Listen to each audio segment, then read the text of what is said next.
It's going pretty well. I just grabbed myself a Impulse. It's a Pilsner from Federation down the street from me. Nice. Well, I've got the same thing I was drinking last time. It's Iron Horse Hefeweizen. It's good light, refreshing air. So Nice. I'll transition from that to this Reuben's Hazelicious, which Reuben, pretty much everything they make I like. So I'm seeing my internet connection's unstable. I don't know if the quality is getting bad for you. It's definitely a bit choppier this session than it was our last one. Okay. Hopefully that'll improve as we go along. Yeah. So we could pick up where we left off last time, but I think we want to circle back because Jim comes out and he's like, yeah, I was injured. Like there have been rumors on MUT.run and a couple of other places that he was injured. He comes out, he's like, yeah, I was injured, but it wasn't really like an injury. I just had some IT band issues a while back, hopped on the bike more, put in some 30-mile weeks while doing the biking, and then had 6 to 8 weeks left until states to kind of build in and get to fitness and I feel primed and ready. And then he goes, but if you want to see my Strava training, I'll make it public. And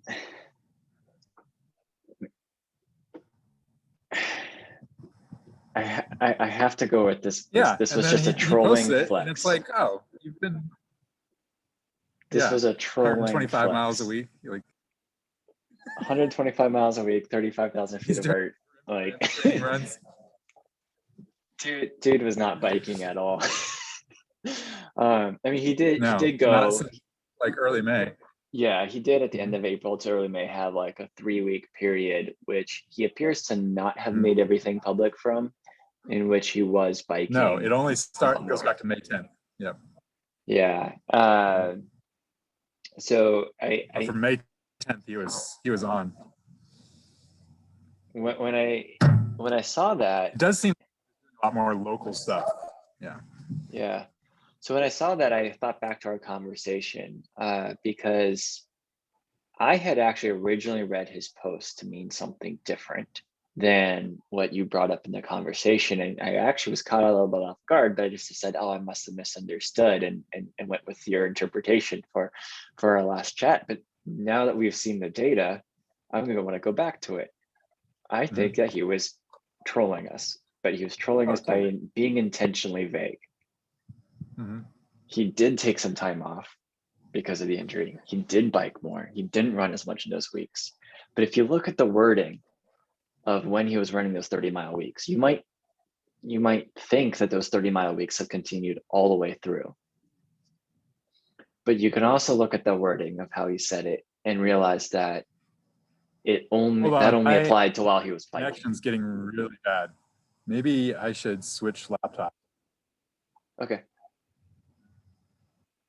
Because I'm doing on my work laptop right now. Let me switch to my MacBook, see if that's better. Sounds good. I'll see you in a moment. I'll link you back here. Okay.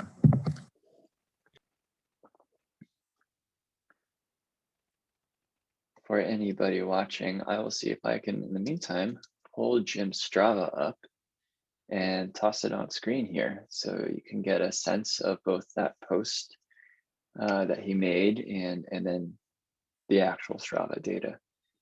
So let's go here to Walmsley runs. Go in here, share screen.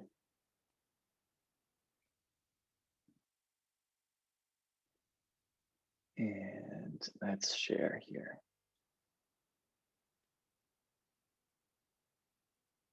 So Walmsley comes in, he says, 3 months ago, I started to get some pain in my knee. Made the call to back way off. 5 out of 7 days off of running.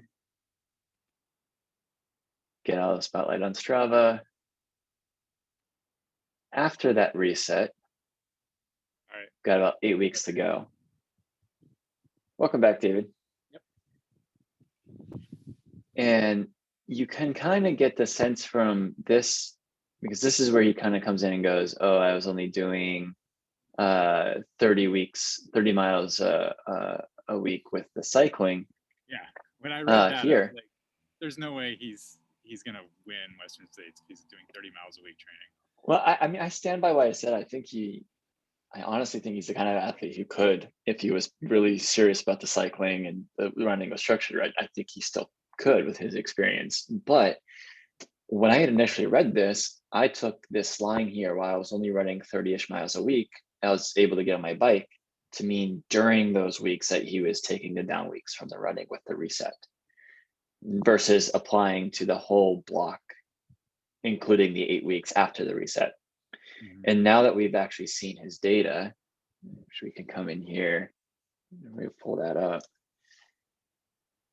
What was it in that same IG post where he said that he was only running like 2 days a week and taking like 5 days off, something like that? Yeah, but you know, notice that he says that though.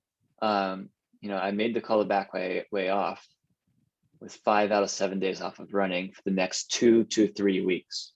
Okay. Yeah. All right. So and I think that's the key qualifier. Late April, early May. Yeah, because I think that's what it is you come look at his actual profile here, and this is a little bit harder to see in unfortunately. The app is pretty easy to read. Yeah, in the app it's really clear because you can filter by sport. But when you come in here and you set this to cycling, you can see his last 4 weeks he's been doing those cycling. Mm-hmm. He's been doing 100 miles a week of running average over the last 4 weeks, and that's with his taper. Yep. He had 3 weeks there where it was 125. Yeah, and this was all running. This 125 was all running miles. So that 30 Hayden mile even joined him on that run. I didn't notice that earlier. Yeah. Yeah, he had a lot of group runs in there. So that 30 miles a week, it's totally a troll. It was vague. People applied it to the whole time period. It really applied to that 2 to 3 week period. Yeah. I do though think that maybe he did that intentionally, and I kind of think that this was a flex. And I could just be reading way too much into it, but it's a fun flex if it is a flex, because there was a post on MUT.run on the forum where everybody always likes to shit on everybody, and it was about Jim and his training, and people were just like, I heard he's injured, there's no way he's running well this year at States. And some people were like, yes, and some people were like, no.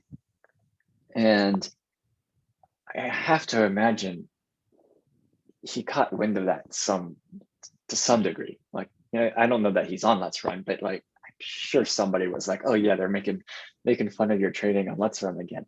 So having a story that makes it sound like, yeah, he was injured, it was maybe worse than it was, and like not really putting in that much running miles. It's like, you want to see the training though, and then he pulls back the veil in the training, and okay, this dude isn't injured at all.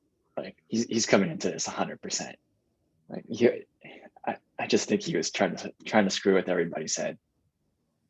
So my read on it is different, and even a little bit from the interview that Ginger Runner Live did with him and Claire. Shed a little bit of light on this, but I think it was just like for his own mental health. He didn't want the pressure, right? And just to not have to like be answering to people questioning like, oh, what's going on with you? You're taking so much time off. He just wanted to kind of go dark and not have to like deal with the paparazzi, as it were, Yeah. Have everyone be like, oh, he's gone dark. Like something's going on. Like, whatever he's, let them interpret as they will. And so just kind of be like, yeah, like I need to take the rest days I need to take. I'll ramp up when I do ramp up, and not worry about what it looks like to people, right? Because he's spoken before in other places, just like how it's taken him years to feel comfortable with social media. He's much more comfortable engaging, with people in the running community in person than he is online. And he's kind of slowly warmed up to that, but I don't know, that makes sense to me. So that's some of what he said in that Ginger Runner Live interview, although he did kind of smirk a little bit about I think I could see some of the trolling people interpretation of it too.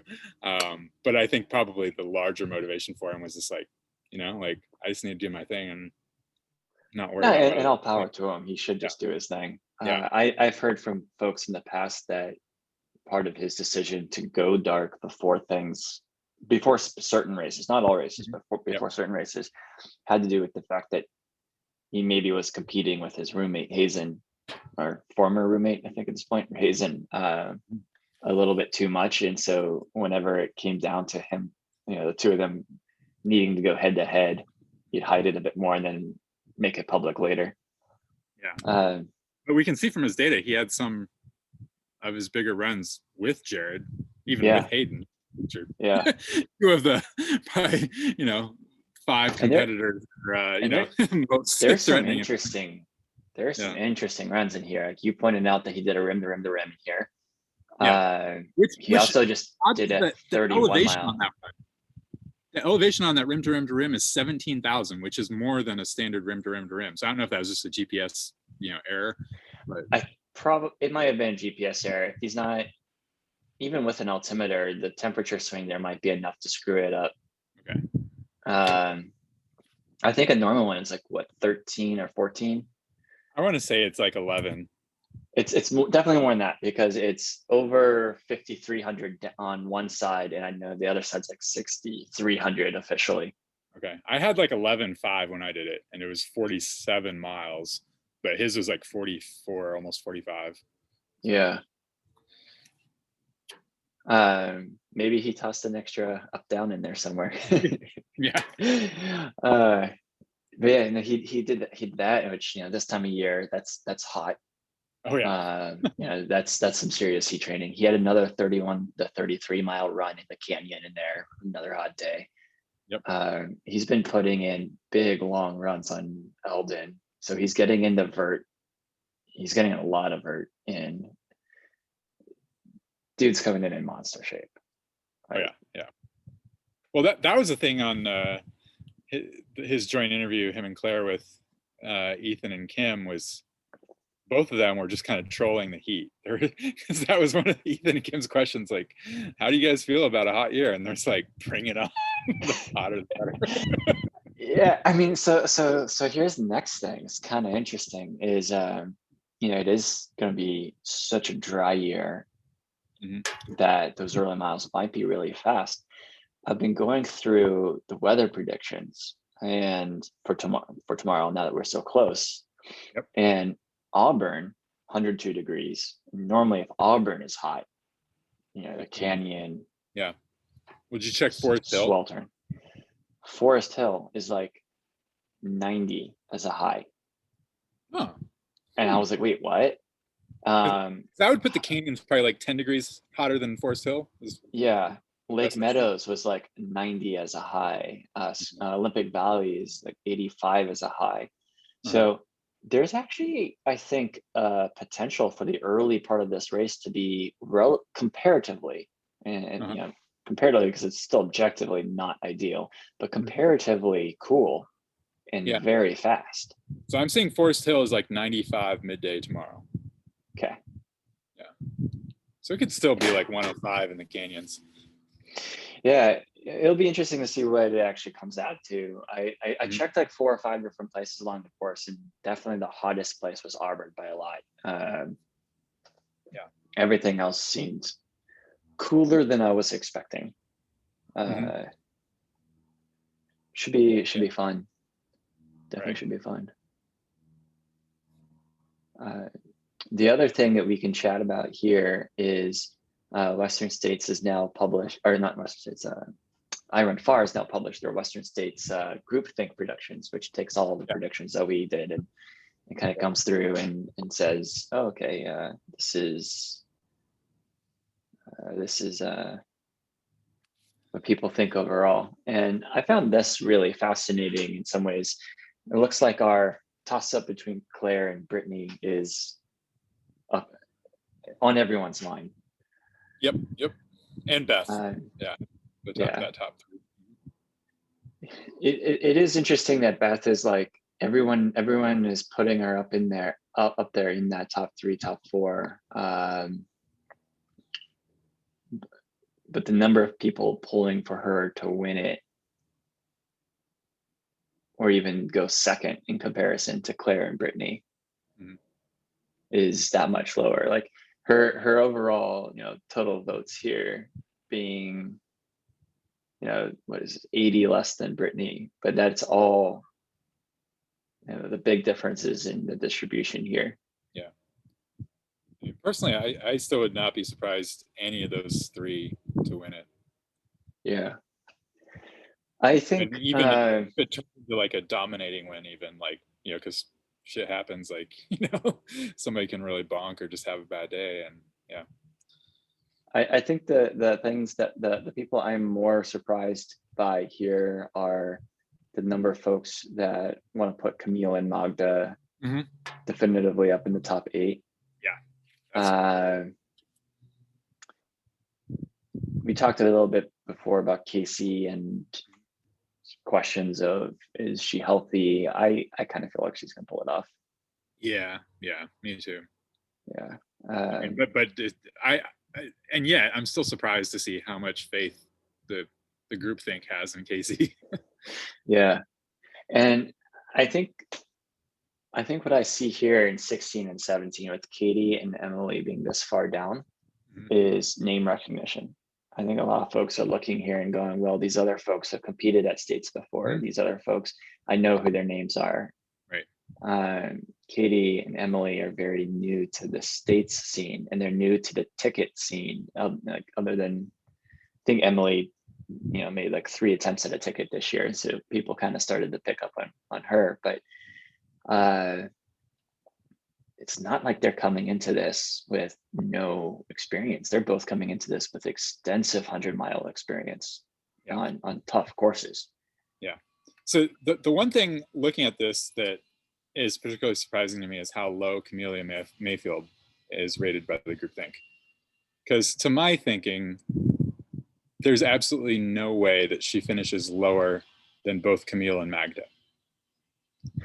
Yeah. If I was like doing a Charles Barkley thing and saying I guarantee something, I would say Camelia is above those 2. We might have to come back and visit this statement later. Yeah, no, it is fascinating to see where all that, where this all comes out in the end. We can sit here and punt it all we want now, but I'm sure it'll look 100% different by the end of the day tomorrow. The men's side was kind of interesting. It was nobody basically wanted to bet against Walmsley. Which makes sense. Hazen is sitting there in second with a very sizable share of those second place votes, and also obviously the largest share of first place votes is in Walmsley. And could this be his? Could this be another repeat of 2019? Yeah, maybe it could be. I've got my reasons for feeling it's that he's just not coming into this where he needs to come into this at. And it's hard to like validate that given he's hidden a lot of his training. Or rather, so Hazen hides all of his training, has for several years now. I've seen a lot of runs on Strava. I don't know. He might be, maybe he's back. Maybe I need to go look again and see him back, but I think had fully deleted his Strava for a while. Well, the whole time that everyone was like, what the heck, where the heck is Jim gone? He's dark. Jared was posting everything. That's interesting. So I'll have to go back and look, but my feelings on him are really due to what I saw from him up through March of this year. And so unless he really turned things around after March, it just kind of felt like he was not positioned well for training into states. Tim, no surprise here that everybody is ranking him solid third and fourth, and giving him a good shot at second as well. Hayden, it's funny how the vote just couldn't pick him for any particular place, but the distribution is high enough across the board that in the aggregate he comes ranked fourth. Daniels in the aggregate comes out at fifth. That's another one where it's like he just went through so many mysterious things, like just getting dizzy in runs, his heel being screwed up.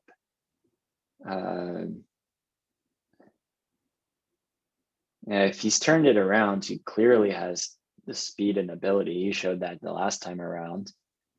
But he just had a rough fall and rough winter, and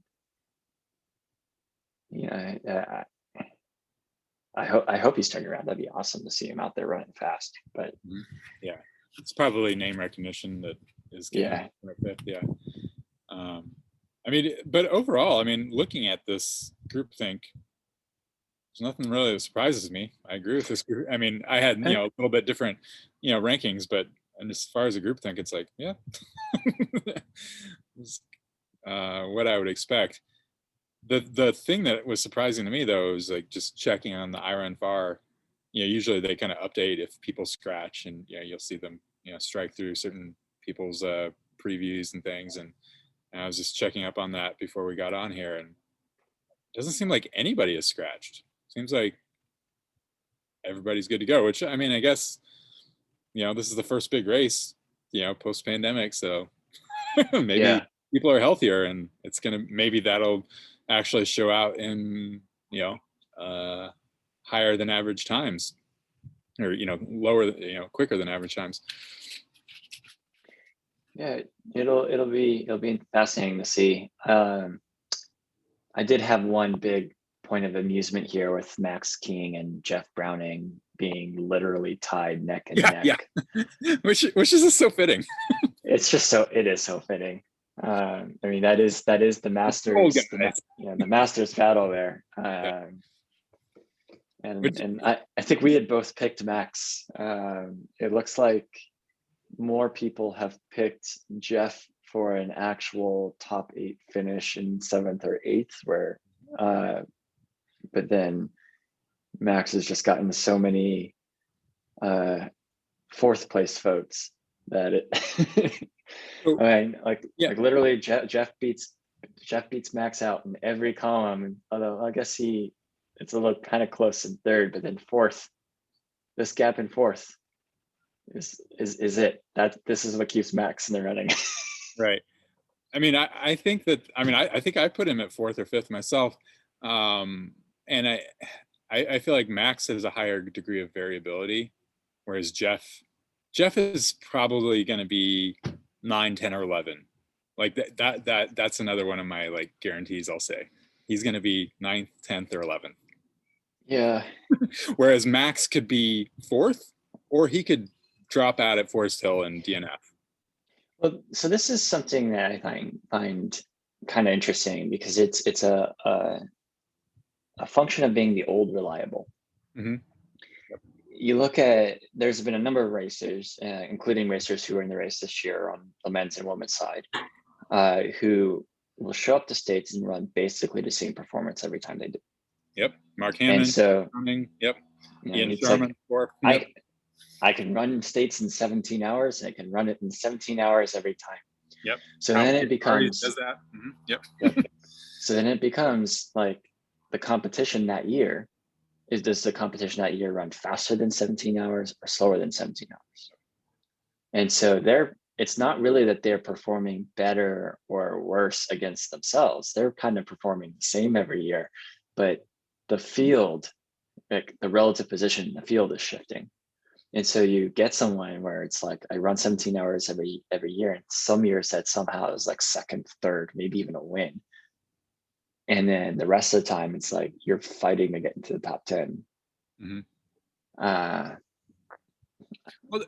and so to me, what that speaks to, because what I feel like that may have been the case where people who are just running a constant race and then their place would vary would be something that was happening up through maybe 10 years ago. But I feel like over the last 10 years, the top times, the winning times just and the average of the top 10 keeps coming down. It does. So the notion that there's like less competitive fields at states, I think that's what disproves it. It's like, no, these fields are stacked and getting better year by year, not just like at the Jim and the Courtney and the Claire range, but like all the way through the top 10. Totally. So, I mean, I think that's our Western States update. Mm-hmm. I'm gonna definitely be bated breath watching every Twitter feed, live feed, broadcast, everything I can. But I still kind of want to drive up, but I have so much to do. Yeah, I was almost going to drive down. Day. This crazy heat wave up here in Seattle. It's going to be 98 tomorrow, 106.7 on Sunday, 110 on Monday. So yeah, I was like, drive down to the Bay. It'll be cooler. Auburn will leave me cooler than what Seattle is. But yeah, I'm going to stick around here. But I'll be following the coverage for sure. I'm curious to see what the live stream coverage on the States app and all that is on the YouTube channel. So Dylan and Corinne will be hosting that. I was glued to the Aravaipa coverage of Cocodona in early May, which I thought was phenomenal. Both as just a video, right, of runners running after the racers, drones covering from above, and then the studio coverage, which was like less canned. It was less just kind of like, I liked it just being like people interacting with the chat, in the larger community who is chiming in. Even, it was a 250-mile race, that one, so even runners were logging in, but there was like so much interaction, which I just loved. Western States being a 100-miler, a fast 100-miler is obviously a different thing. But it'll be interesting to see, because I think Dylan and Corinne, they've been kind of the English, language American coverage at UTMB before, right? So, which kind of is the same sort of thing as kind of the, Olympic coverage. It's less personal, it's like a little bit more, I don't know. But if they can, with the YouTube channel, kind of have the same engagement with the community and the chat and everything, that could be really great. It'll be interesting to see what the video is. I don't know what they have planned, if it's drones and runners, and if there's even cyclists like they have at UTMB following after. I don't think they can. So the wilderness section, there's no way they can do drones. Like, their drones are never allowed in the wilderness. Okay. There's no cell signal anywhere in there. There's no ability to get anything into there that would boost the cell signal. Is like 5 miles of the course, so.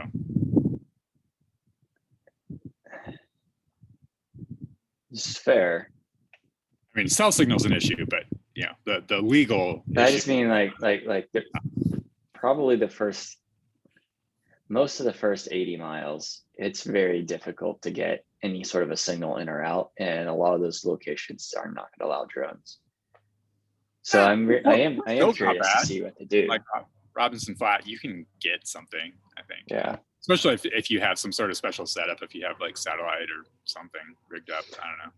I mean, just think about the challenges iRunFar has had with this, just to get the live tweeting to work. Not even photos, not even videos, just getting a message out.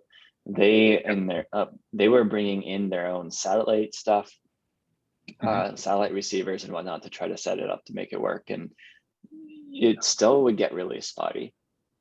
So I making that leap, if they've been able to make that leap, I am going to be astonished, and I would be so happy. But like, making that leap, that seems really hard. I mean, even if it's not live, even if they had some sort of setup where they had people on course taking video who then like, were able to like rush out to Forest Hill or somewhere where there's a signal, right?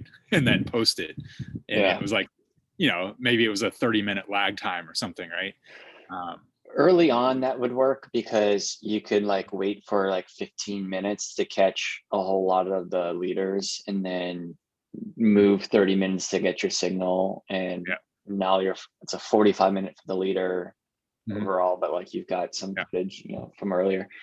But the deeper you get in, you're talking, you're going to need multiple people doing that because otherwise you're going to be missing folks as they come and go.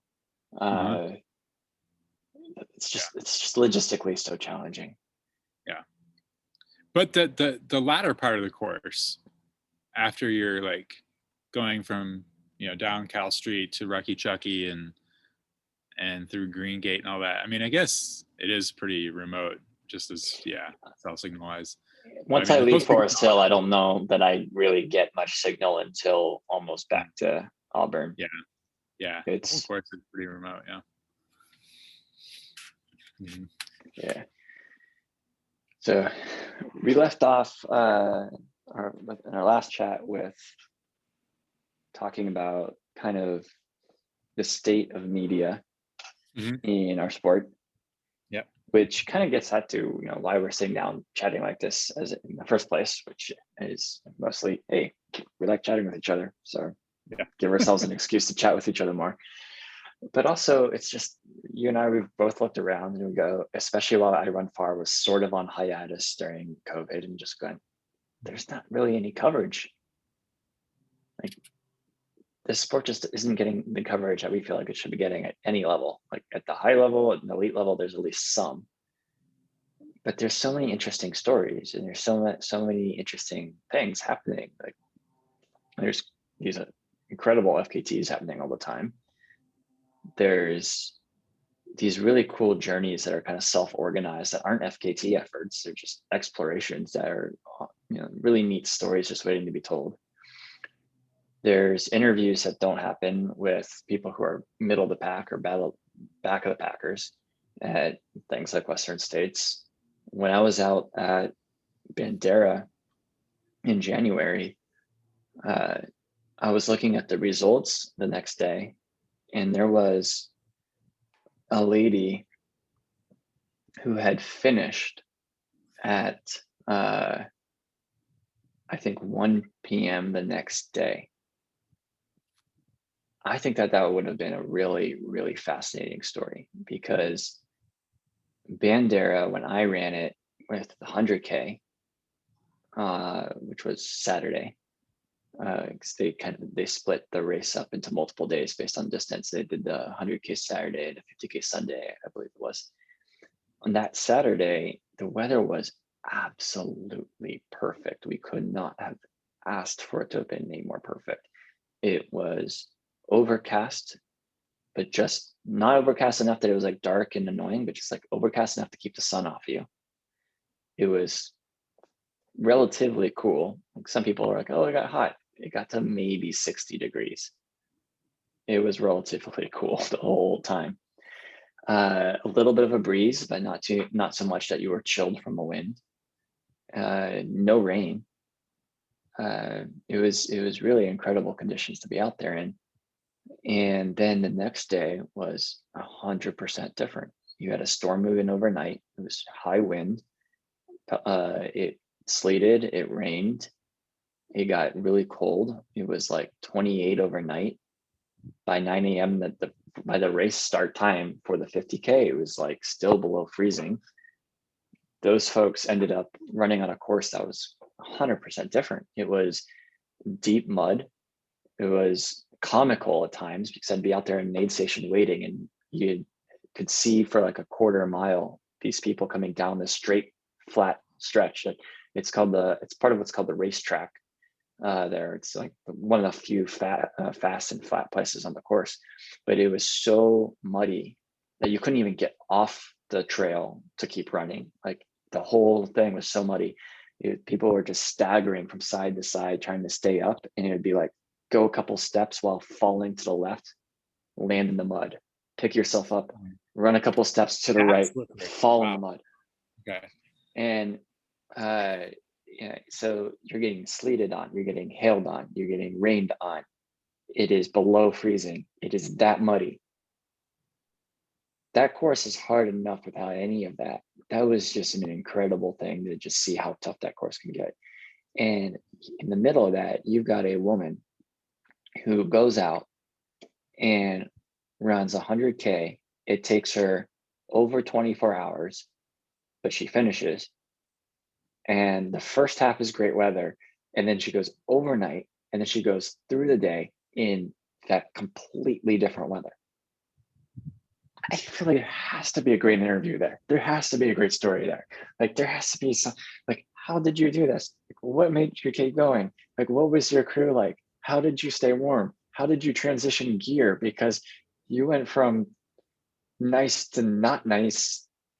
Like, I can't imagine she was still wearing the same clothing. Right. So I just feel like it's these stories out there waiting to be told, where yeah, of perseverance, of endurance, of joy, of happiness. I mean, the memory for me of Bandera that I've taken away, that I would just like always be the thing that made me so happy I was there, was I was going through this really rough stretch where I'd kind of given up, and I was just hiking, and I was just like, gonna get to this next aid station 3/4 of the way done, and just like reassess when I get there, and maybe I drop and maybe I finish. But like, I was just kind of beat up, and mentally beat up, maybe even more than physically beat up. But I'm sitting there hiking, and then behind me, I just hear all these like yelps for joy and laughter, and like people literally screaming with delight. And that was Katie Asmuth coming down with her pacing crew, who turns out she had like never met before that day. And they had just were having a blast with it. And hearing them come, like hearing the joy as they're just having fun while grinding through the pain, that was so much fun. Like, that's the kind of stories that I want to hear more of, less of the, yeah, I grinded through and I, ran a course record time. Like, we've heard a course record time before. We've heard about the fastest no time before. Like, it's not that those stories don't have a place, but there's so much other cool stuff. Like, yeah. Well, that's what I loved about the Cocodona coverage, because as a longer race, right, like people are sitting down at these aid stations for a decent period of time to regroup and refuel and everything. And so every evening there would be like these like campfires where you'd have like 8 runners from like kind of in the top 20 who'd like just kind of like be at the same time at this aid station and sharing notes on like what that last section had been like. And then 20 minutes later they're all each kind of petering out back into the darkness or whatever. So you got so much of that flavor, and then covering like those middle of the pack runners, and then like the dead the DFL runner, and just how inspiring it was to see their perseverance come through on 255-mile course. Yeah, I mean, to me, like if that sort of coverage, obviously like logistics is hard, but if that could be replicated for states, even for UTMB, because like UTMB, I mean, it like they go dark for long periods of time when it's overnight over there, and they do their long like little commercial breaks for whatever their sponsors are. So there's not really a whole lot of coverage. It's really kind of spotty. But being able to tell all those stories and then like have the interviews backing it up with their crews, with their pacers, and the interviews beforehand with not just like the top 10, 20 runners, but like all 200 of them. Yeah, I think there's a lot of a lot more to grow in terms of how we storytell the sport, for sure. Yeah. And I think on the more like official news side, the lack of outlets, the lack of news sources in the ultra community can really be seen with the outcome of the disaster in China. The what is it, the Yellowstone River Mountain Park? Forget the right order of those words. I really felt the coverage of that was sad, for lack of a better word. It was sort of, okay, thing happened, bunch of people died. We don't think it'll happen here. We think that this was like somebody's fault somewhere, that this race was even happening. Chalk it up to China having a really young racing scene and not having figured these things out yet, and just not being well established enough and needing more time, move on. And I really felt that there was it's almost racist, the response that we saw here, because there was like this assumption, this implicit assumption that what happened couldn't happen here, couldn't happen to us, that there were mistakes that we would never make, that these were mistakes that happened because of cultural and socioeconomic conditions in China that are uniquely Chinese. And I felt you could really see a lot of that in some of the articles, where it was like,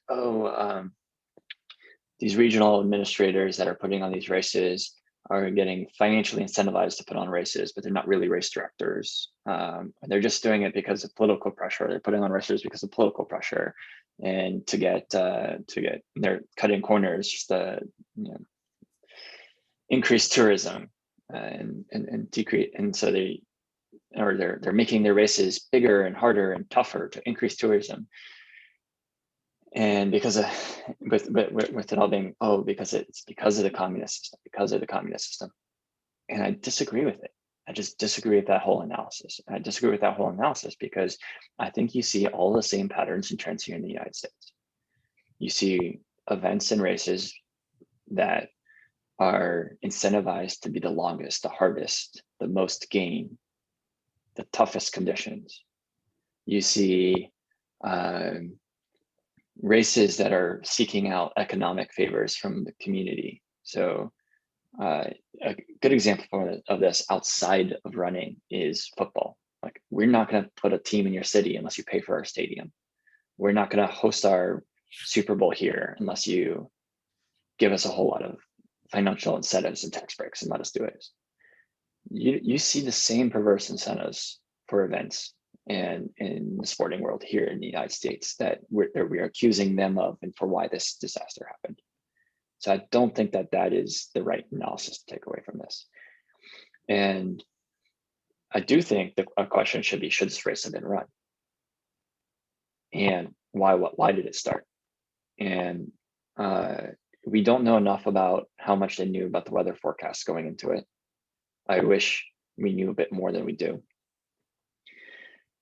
But the weather forecast, that one that some people are, they knew when they shouldn't have gotten to run this race.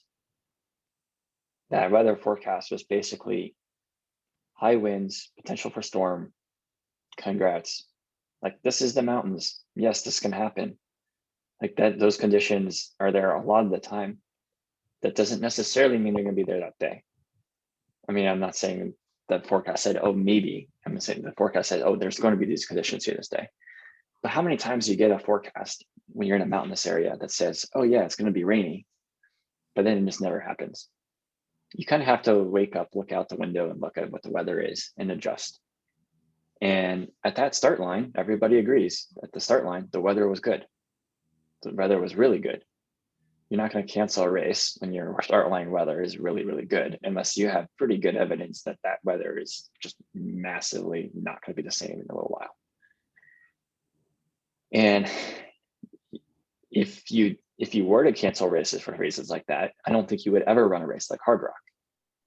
A race like Hard Rock, where you're got runners out in the course for 24, 30 hours in very high altitude, peaks at 14,000 feet. I think the course maybe averages 11 or 12,000 feet. It's, very high altitude course. If they were to cancel that because of the potential for a winter storm or the potential for high wind, I don't think we would ever see that race run. Don't think we would ever start that race. The other aspect here is looking at the topography. Everybody goes, oh, this was a high altitude race. It actually wasn't. It was a desert race. It is a desert climate there. But the peak elevation for this race was 6,800 feet. And Nice. that's lower than Flagstaff, right? The exposed section that they have on the climb, exposed section of climb they were on was less than 2 miles. The distance between aid stations here was less than 4 miles. And the major peaks in the region are between 9,000 and 10,000 feet. So we're not exactly talking, I'm going up Mount Whitney conditions here. Like, Yeah. We're talking foothills of the Sierra conditions here. And yet I could see microclimates in this, like I'm thinking like the Olympic National Park area. Yeah. Like Yeah, Mount Olympus tops out at like 700-800. It's not that high. And yet you get some gnarly conditions out there. We see this with Tam and Diablo in the Bay Area, which are only like 4,000 feet, Mhm. because they're such isolated peaks. They form their own weather. Yep. Not even 4,000 feet. Mhm. Diablo is like what, 4,300, and then Tam is like 28. 2,800. Yep. Mm-hmm. Yeah, but they form their own. They're isolated enough and prominent enough. They form their own weather. But looking at the topography of this region, it was an exposed ridge. But you're not talking about this is the highest peak in a region. That's not to say you couldn't have microclimate conditions, but if you could have microclimate conditions, I definitely would expect a race to be aware that, hey, this section of the course, often has this crazy, harsher weather, something like that, which is not something we've heard. It would be an interesting question to kind of look into. But it's not like they didn't have an aid station sitting there at the top of this climb. I really kind of want to know, like, did they not have radio contact? Was this truly just such a sudden thing that this, just before they even knew what was going on, this was over? But really the other question I've got is just the sheer number of people who died and how they were at the front of the pack. And if you read some of the testimonies from folks, what it really seems to me was what killed these folks was not exposure to the cold. What killed these folks was getting knocked out and then the exposure to the cold because they couldn't move. The evidence for that is kind of a couple-fold. It's a lot of folks said it was so windy they couldn't shoot. They literally couldn't move anywhere. They couldn't go forward. They couldn't go backwards unless they crawled. They just had to drop fully to the ground to be able to escape being blown over. The guy who was running in the lead pack, who was the only person from the lead pack to survive, who was brought into the cave by the shepherd, was brought in unconscious. His memory is literally, I was running with them and then suddenly I woke up in a cave. That's not the, I got so cold, I didn't know what I was doing, I was panicking and I passed out story. That's the something conked me over the head story. Yeah. And we know there was hail up there. It was hailing, right? Yeah. Yeah. So I kind of have to look at this and go, what probably went wrong here and is really high winds, hail, literally knocked people out. Those people then could not find refuge. But people don't want to think about, the mechanics of what went wrong here. People instead want to blame something. And so they go, oh, well, the race didn't require enough gear. Well, let's see. It was really nice weather and temperatures when the race was starting. the race required them to take an emergency blanket. Everybody had an emergency blanket. That's more than most races that at that altitude that I've been around would have required. A lot of those people were shown to have at least light jackets, if not lighter long sleeves to go with those emergency blankets. You don't really find people more prepared than that in any race over here. I don't think that this was, oh, should there have been, oh, they just didn't require the right gear question. Like, I mean, that's not a valid question, but if that is a valid question, that's a question we should be asking ourselves at races here in America. It's not a question that we should be just kind of deflecting onto, oh, that's a Chinese problem. It's not a Chinese problem. If the gear was in question, that's a question for us here in America. So I feel the outcome of all of these articles really should have been a bigger reflection on the state of safety of ultra running in America.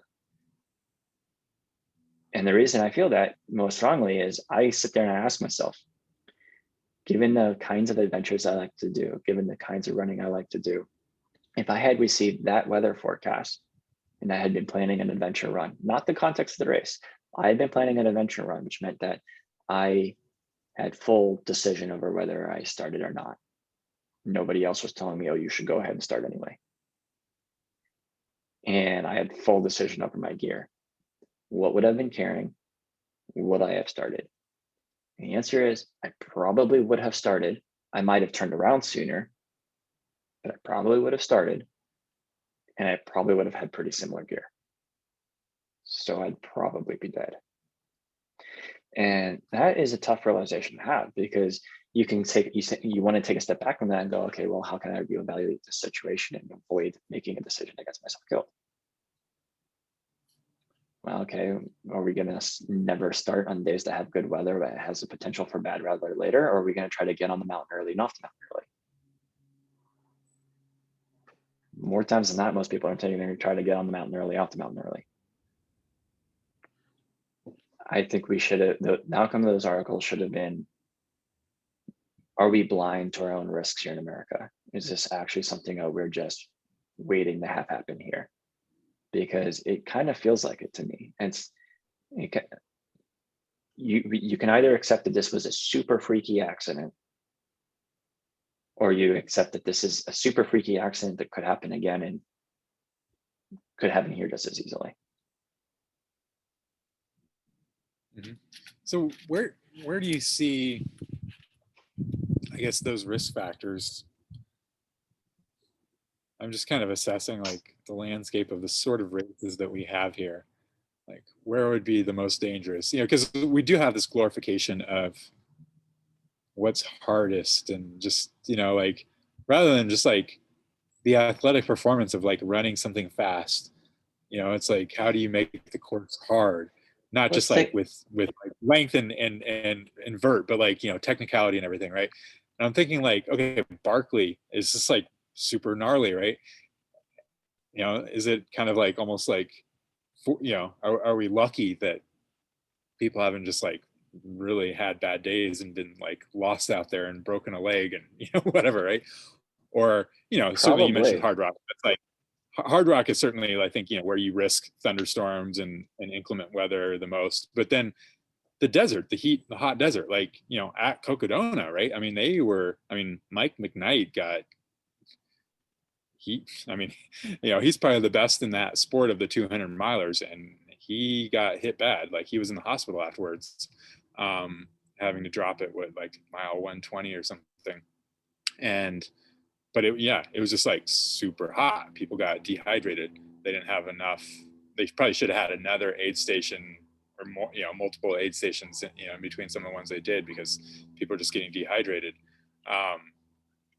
Yeah, I mean, you've got multiple, you know, ways to look at it. You know, mountain, you know, winter weather, the heat, or just like, you know, kind of gnarly conditions, kind of the orienteering with, you know, where you're really remote. I think you asked me initially when this happened, you know, how does this compare to, for instance, Mountain Lakes 100, where I made the decision to drop because I was worried about hypothermia. Yeah. I think the better comparison is Bandera. I actually am, in retrospect, am surprised the 50K wasn't canceled and that course wasn't closed sooner. Like, it was never closed. I'm surprised they didn't. They never closed it. I am surprised they didn't cancel the 50K and then close the course to the 100K. In retrospect, because that course is so tough and so gnarly as it is, that even in perfect conditions, dry conditions, when we ran that second lap, it was kind of harrowing. So it's a 50K lap, you run it twice. And over the course of the first lap, you don't notice any blood on the ground because, being one of the leaders, there's no blood to be seen yet. By the second lap, though, I was seeing blood spots every couple feet, it felt. And you've got the story of Katie, who ended up winning that day, who shoved the tampon, broke her nose and some other stuff, and shoved the tampon on her nose to stop the bleeding, and went out and finished. At the time, she wasn't even in the lead.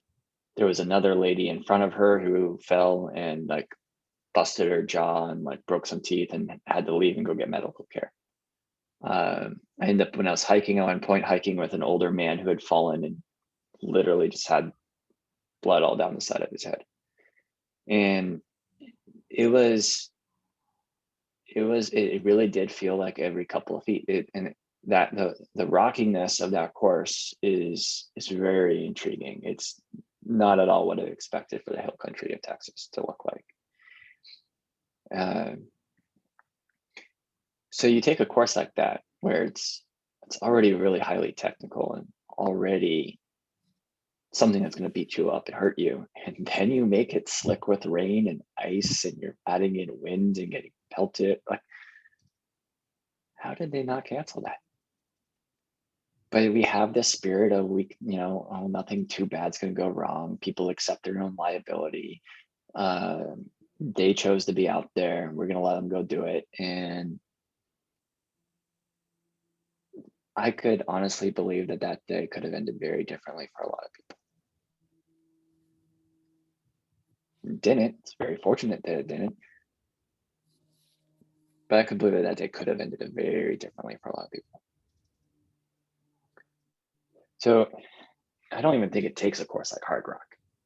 It really just takes the fact that we have this attitude in the US of people assuming personal responsibility. You signed a waiver, go out there and do something incredibly gnarly. The gnarlier, the better. And that's not to say I don't want to challenge myself. I want to challenge myself with some toughest conditions. We all do.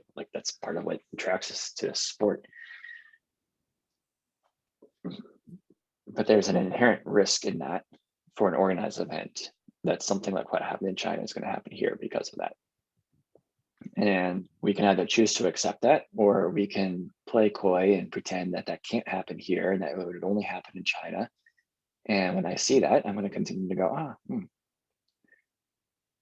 you're refusing to internally reflect on the state of the state of things. You're choosing instead to buy into this mythos that they are the others and they are different and they are somehow unique in a way that we are not. I think we have to be careful. But yeah, that's my little soapbox for it. Yeah. I mean, that was a tragedy. And to think, certainly just the sheer number, what was it, 21 dead out of that, right? Yeah. We haven't had anything that's even a fraction of that in all the races that are run around the world. There hasn't been some event where 3 people died because of something of that nature, right? Yeah. It's almost remarkable. I guess we've been lucky in some sense. Yeah, I think generally there is definitely a valid lens to look at what happened and go, this was a freak occurrence.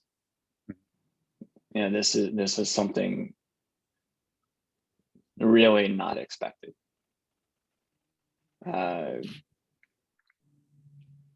But I also don't think we can look at it and go, oh, it can't happen. I think we have to look at it as it can happen. It just hasn't happened yet. And Whitney is a really nice example of that. You have the shelter on top. And that shelter is kind of interesting. They have a stone house on the very top on the summit. It has a corrugated metal roof and a metal stovepipe, chimney pipe, which makes it basically a lightning rod. And that house was built by, and yet it's advertised up there as like the shelter when there's a lightning storm. well, not anymore. Now all the signs are like, do not go in here for storm safety because really? you'll get, yeah. All right. Huh. But that's where this is going. That house was built by the Smithsonian Institute. Someone literally lived up there for several years, taking weather observations and sky observations, astronomical observations, without a fear of getting hit by lightning, apparently. But then it became kind of increasingly clear over time that that hut was a lightning risk, but the park didn't put up any signs. And then there was a really big storm in the 90s. 16 people go in there, hide from this lightning storm, then gets hit by, a direct hit. You end up with like, I think 8 of those people in critical condition. A couple of them are dead, but they ended up with their hearts being able to restarted. At least one who did die. And so that's why now there's all these signs on it. Plus, I think they've gotten and added in a whole bunch of like extra like grounding cables and stuff to try to prevent it from being such a lightning risk if you did happen to take shelter in it. But we went, I think that shelter was built in like the early 1900s, like 1913 or something like that. It's a good little building. Yeah. Yeah. But it went like 80 years. I guess. Yeah. It went 80 years of us going, oh, it's not too bad of a risk. It's not too bad of a risk. It's not too bad of a risk. And then disaster. Mm-hmm. Right. So our sport's always going to have a bit higher of a risk because we choose to do hard things in hard places. Risk that you're not going to get, with a baseball thrown at you when you're playing baseball or catching a football. I mean, those sports have their risks too that are well understood. Our sport's always going to have that risk. The question is around, as with any sport, how do we minimize those risks? Because we don't want to end up in a situation with 21 people in a race dead, including one of the best athletes in the world. Yeah. I mean, the worst previous episode that I had heard of was it Hillary Allen who fell off the race course in Norway? I think it was, fell 100 feet, broke nearly every bone in her body, and she completely recovered and is racing again. I mean, I think they told her she wasn't going to recover, and she was like, "Oh, screw you, I am." Yeah.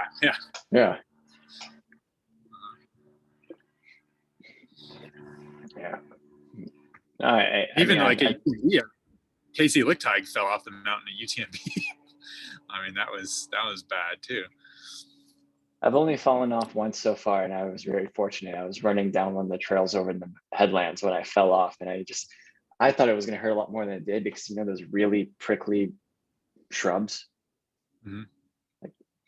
If you brush against them, it leaves you all scratched up and cut up. Yep. Well, I fell directly off the side, but onto a pile of those, and turns out, for as prickly as they are, that it's like landing on a soft cloud cushion. So I just kind of rolled off of them, got up, not a scratch on me, kept going. Yep. Oh, man. Sometimes you ride that line. Yep. Yeah. Well, I probably should get going with my evening, but it's been a pleasure as always chatting with you, and I look forward to seeing how our Western states predictions stack up in the long run. So give me some times. What time are you thinking Jim will finish in? Now that I've seen his training, and we've seen a little bit of where his head is at with this idea that maybe the first half is going to run fast. And we see that it's going to be hot, but maybe not as hot as his 1445 year. 14, you mean 1430 year? Or 1430 year? Yeah. Yep. It could be, we could get a course record number 3 here. Okay. I still think. I think he's in Yeah, better I shape mean, now than he was in 2019. Maybe, but 2019, I mean, the conditions were just so ideal. Yeah. I do think that the heat is more of a limiting factor than is the snow. And I do think that just with everyone being a little bit rusty from competition and everything, I think even though people are better rested, I don't see the times being quite as fast as in 2019. So my guess is Jim will win, and it'll be sub 15, but it's not going to be. I'm going to say it's like 14:45. I think that's a respectable prediction. I think he's gonna try to make people pay. If he thinks the first half is going to run fast,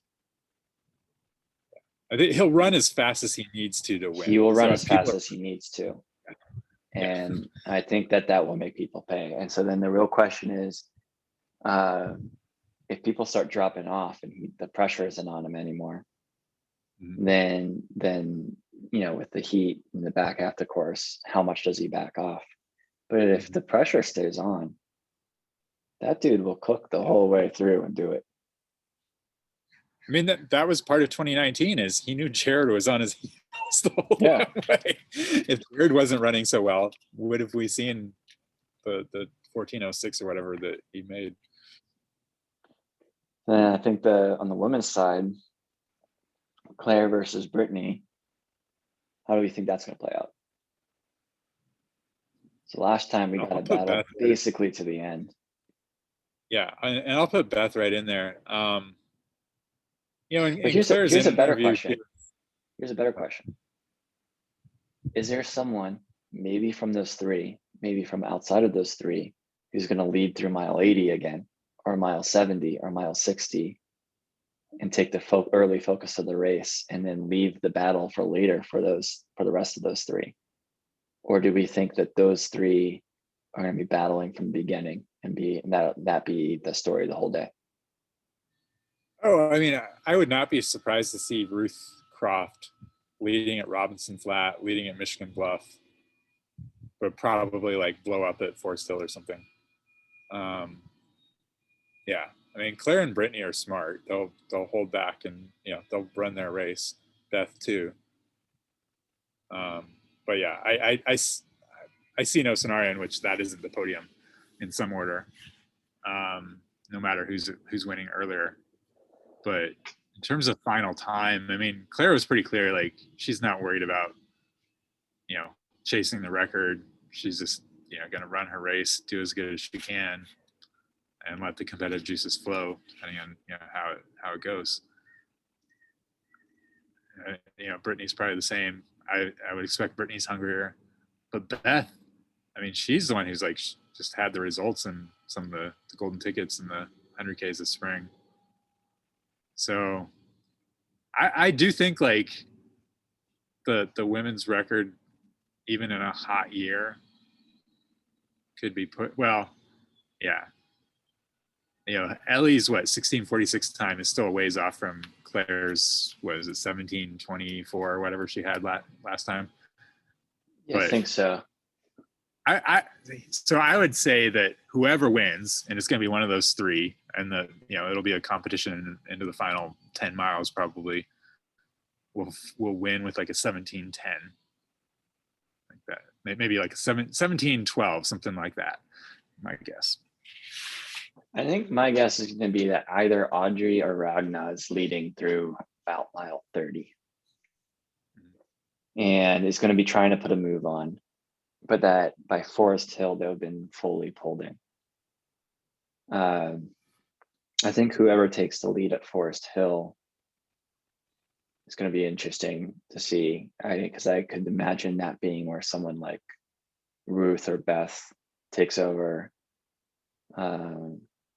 tries to build a lead, and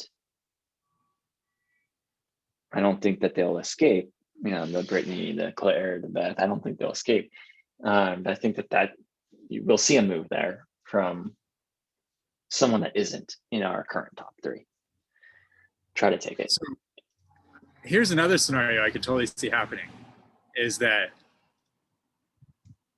Claire, Brittany, and Beth, either of their own volition, go out real fast and push each other too hard, or maybe they're chasing someone like Ruth, and they blow themselves up as a group, and then Casey's just kind of holding back, and ends up winning in like a time of like 18 hours or something, right? The trouble is, because the others just blew themselves. Someone's going to hear this comment and feel like this comment's inappropriate, and I'm apologizing in advance. I don't mean this to sound like boring or condescending or anything like that. I honestly think the state of women's racing versus men's racing is completely different strategically. I think men are often right now racing from the front, like trying to make each other blow up, trying to push the limit. I think on the women's race, everyone's running very strategically and very intelligently, so you don't get the same pressure for fast times, and you don't often see a case where people are just blowing up left and right. You'll see a leader blow up, but you don't often see large packs blow up in the same way. And I don't think Claire or Brittany is the kind of runner to sweat someone being in front of them. They're both historically seem to be smart runners when it comes to going, I'm running my race, I'm running with myself, I'm running really fast. Sure, I'm in second, sure, I'm in third, just trust. And I think this is more going to be a story of them working hard, but working within themselves, versus them chasing someone and blowing up in the process. It could be the case, but I wonder whether this is the year that changes, because they've always had Courtney as like the one to like hold the pressure. Yeah. Right? Like everyone expects Courtney to be in the lead. Everyone expects Courtney to win. So if I get second, if I get third, that's a good day. But now it's like all that pressure is on Claire, is on Brittany. To some extent, people are expecting big things from Beth. So, yeah, possibly. Have a different. But, Claire took the pressure of states and turned that into a win at UTMB. Like, what do you mean winning? You mean Courtney? Courtney won UTMB. Yeah. Why am I mixing these people up anymore? No. I don't know if Claire was at UTMB.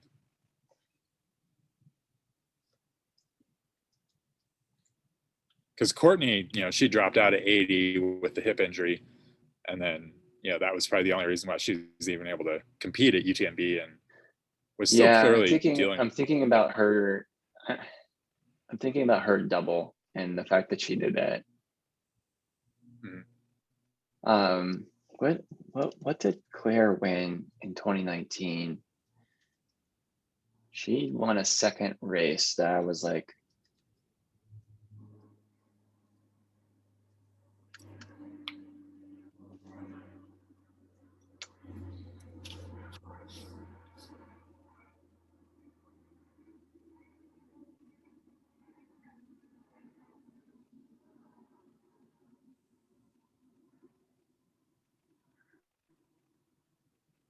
I don't know what I'm thinking about in 2019 anymore, but Claire did win a UTMB CCC, not in 2017, a couple of years before.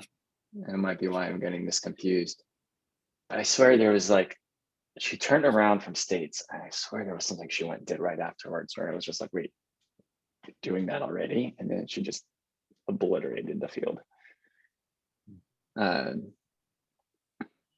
So yeah, you could be right there. It could be some like, okay, you're the champion now pressure. Mhm. Both to push early or to chase as needed. Right. But Because I think they know, like the whole story is like Claire versus Brittany. There's going to be that duel. They're going to be yeah, watching each other. I think it's going to be too hard of a temptation to not chase each other. pulling up Ultra Sign Up now. I swear there was something that Claire did that was awesome.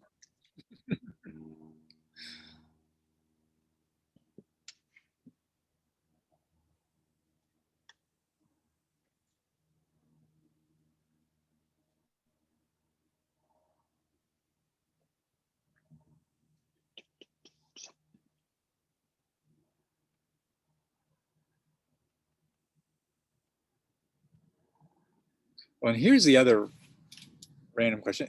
Cody Lind is Brittany Peterson's boyfriend, right? I Am I believe remembering that correctly? so. Yeah.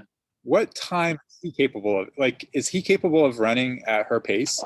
Would he be like trying to like pace her as far as he can? Or is he slower? You know, this is the interesting. This is the prediction contest that iRunFar maybe should have had. Yeah. Which one runs the faster states? Um, I mean, I think on paper, Cody is capable of running faster than Brittany.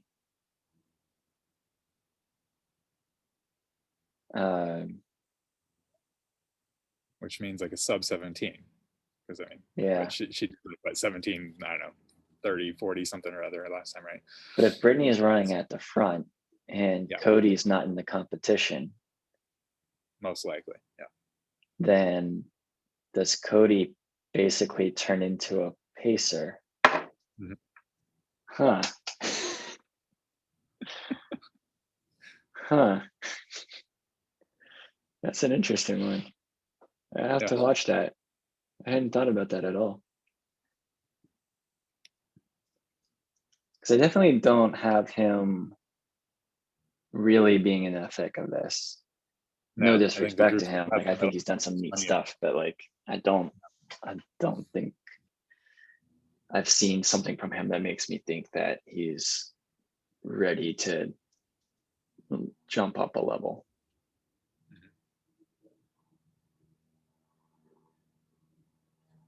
But you never know. Let's see here. He ran AR 50 this year in an uninspiring time.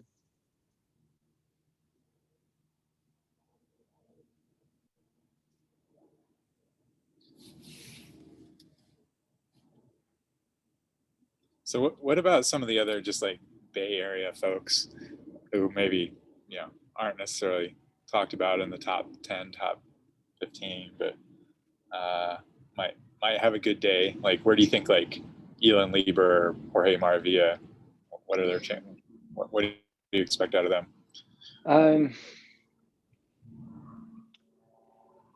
I feel like Elon's kind of actually pretty fit right now. Mm-hmm.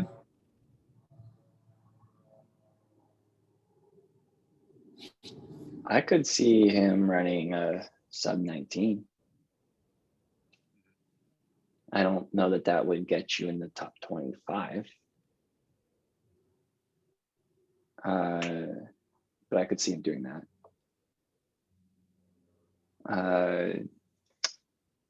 Jorge, it's so hard to know with Jorge.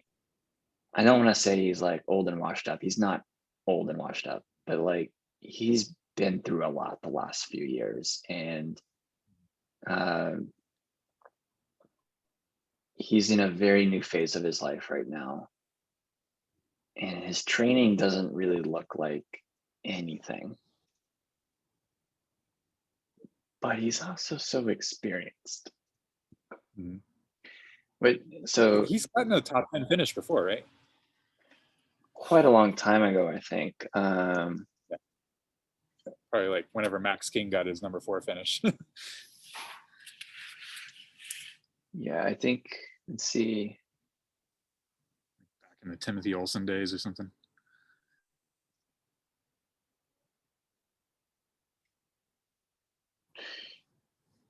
He ran it in 2014 and was in 19 hours and was 27th overall. Okay.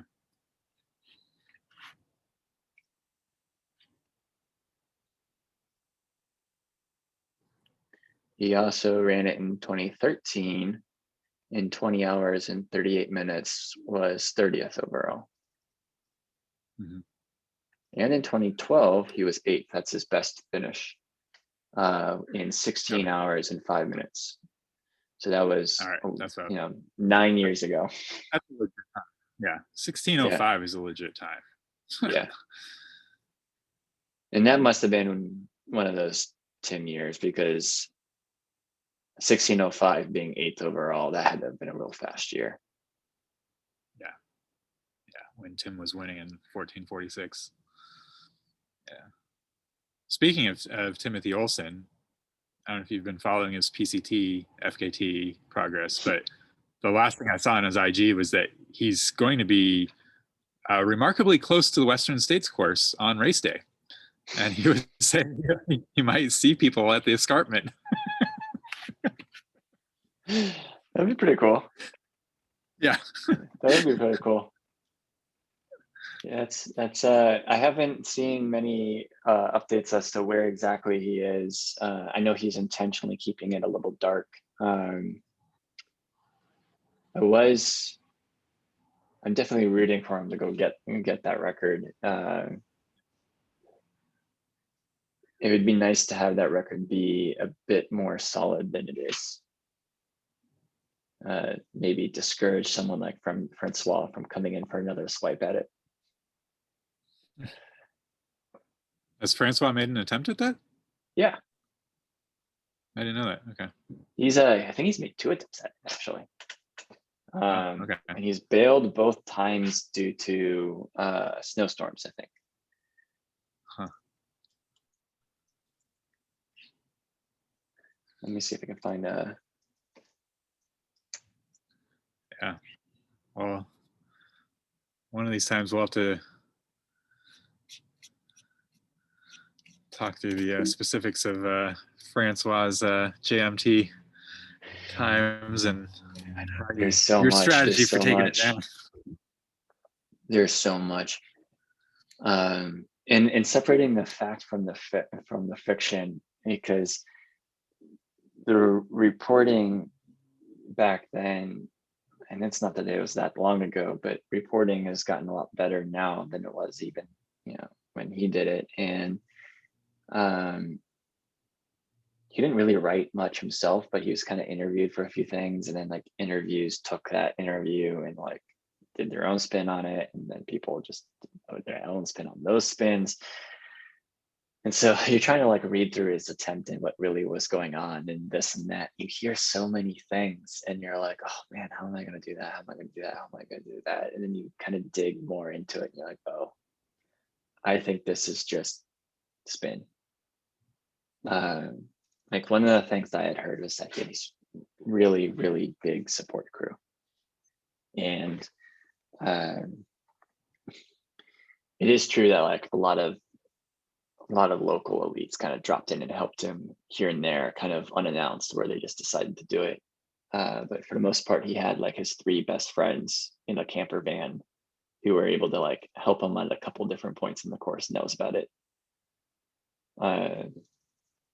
Whereas like the myth story is that like every opportunity they had, they were like carting a whole bed out to the trail for him to sleep on. And as I'm going through the logistics on this, and I'm like, most access points, for a crew to get into you and back is 25 miles at best, and like a lot of times longer just for them to get to the trail to meet you and back. Like, how big of a crew is this? How many supplies do you have? And then you hear from him how that he had his 3 best friends with him, and you're like, oh, like there's no way that 99% of the shit you hear about this attempt is real, because it's just not physically possible. So Yeah. Well, that's a good topic to dive into more in our next chat. Yeah. So, yeah.